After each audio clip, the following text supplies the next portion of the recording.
हर हर महादेव भक्तों, आप सभी को सावन की ढेर सारी शुभकामनाएं। चलिए, आज से सावन शुरू हो गया है। आप सब महादेव जी के प्रति श्रद्धा रखिए, विश्वास रखिए।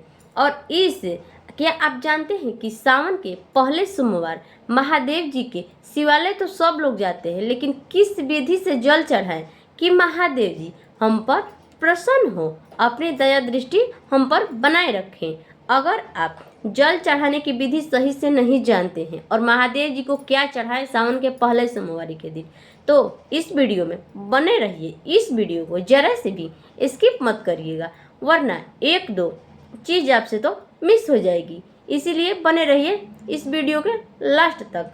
चलिए वीडियो को शुरू करते हैं।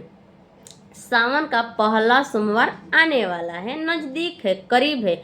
हम लोग तो मतलब कब से बेसब्री से वेट कर रहे हैं कि कब आएगा सावन का पहला सोमवार। यानी कि हम लोग को उस दिन फास्ट रखना है, उस दिन व्रत रखना है। श्रद्धा से, दिल से, सच्चे मन से हर हर महादेव के नारे लगाते हुए उस दिन क्या करना है? सुबह सावन के पहले सोमवार के दिन सबसे पहले तो सुबह प्रातःकाल जगना चाहिए। जगने के बाद स्नान करें। स्नान करते समय स्नान वाले जो बाल्टी में आप पानी रखे हैं उसमें गंगा जल अवश्य मिलाइएगा, और हो सके तो थोड़ा सा काला तिल मिलाइएगा। और उससे आपको स्नान करते समय क्या बोलना है? हर हर गंगे, हर हर गंगे, हर हर महादेव। यही बोलकर आपको स्नान करना है। स्नान करने के बाद क्या करना है? शुद्ध अच्छा सा वस्त्र पहने। वस्त्र सब लोग सोचते हैं किस कलर का पहने, कैसे पहने, व्रत हैं तो कैसे क्या करें।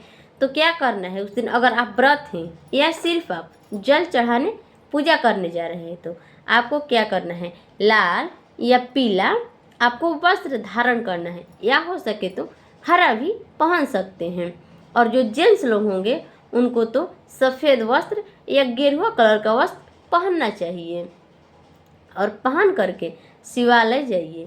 शिवालय जा करके क्या करना है? अपने घर से एक लोटा जल अवश्य, कितने भी दूर हो, या पास हो या दूर हो, कहीं भी शिवालय हो, अपने घर से एक लोटा जल अवश्य लेकर जाना है। अपने हाथ में लेकर जाइए और वहाँ से सीधे शिवालय जाते समय वहाँ से जाइए मंदिर। आपको जब आप मंदिर को देख लिए, यहीं से अपने प्रणाम कर लीजिए।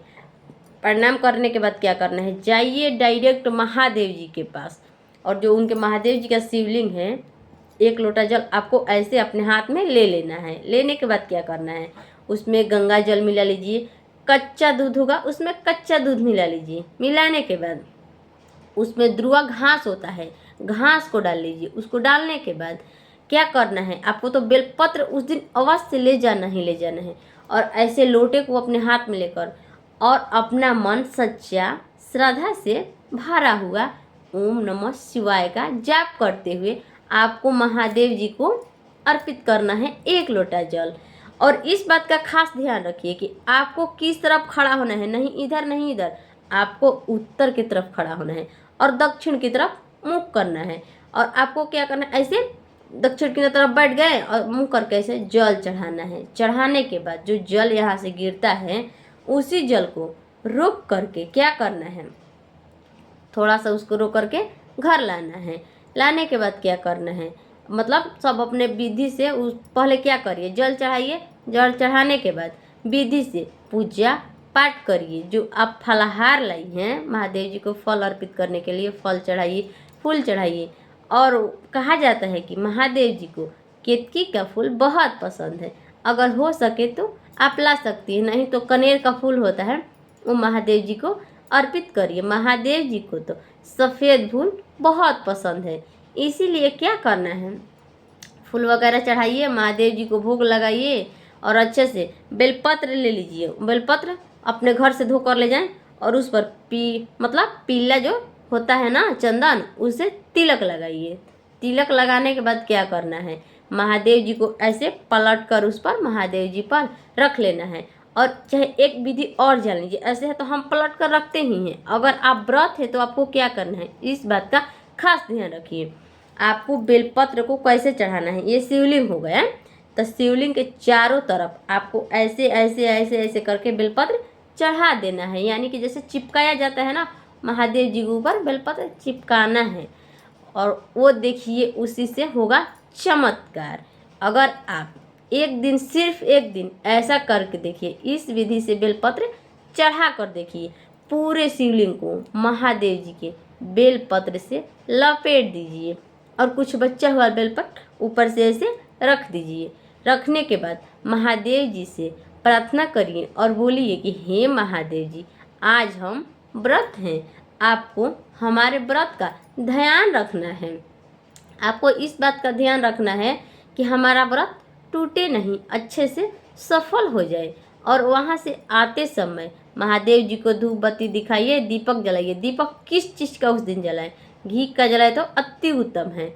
अगर घी नहीं है तो तीली का, तेल का जला सकते हैं। जलाने के बाद अचवन दीजिए, प्रणाम करिए और जो मन्नत मांगना है उनसे मांगिए। मांगने के बाद जो आप बाहर की तरफ निकल रही हैं जब, तो ध्यान रखिएगा कि आपको ऐसे मतलब पलट करके, मुंह करके मंदिर से बाहर, कोई भी मंदिर, भगवान हो या माता का मंदिर हो, तो वहाँ से आपको ऐसे उल्टे पाँव, ऐसे उल्टे पाँव लौटना होता है। तो लौटिए और चौखट का जो मतलब महादेव जी का चौखट है उनको प्रणाम करिए। प्रणाम करने के बाद आपको भेटाएंगे, कौन भेटाएंगे? नंदी जी। तो नंदी जी के कान में वो बात कहिए जो आप डायरेक्ट महादेव जी से करना चाहते हैं, वो बात नंदी जी के कानों में बोलिए। माना जाता है कि, यह मान्यता है कि जो नंदी जी के कान में हम बोलते हैं, मतलब जो अपनी मनौती बोलते हैं कि हे नंदी जी, महादेव जी से ये हमारा संदेश पहुंचा दीजिएगा, तो नंदी जी का धर्म है, कर्तव्य है कि वो आपकी संदेश अवश्य से पहुंचाते हैं वहाँ महादेव जी के पास। अगर आपको यह वीडियो अच्छी लगी हो तो मेरे चैनल को सब्सक्राइब करें, लाइक करें और कमेंट में हर हर महादेव अवश्य लिखिए। हर हर महादेव।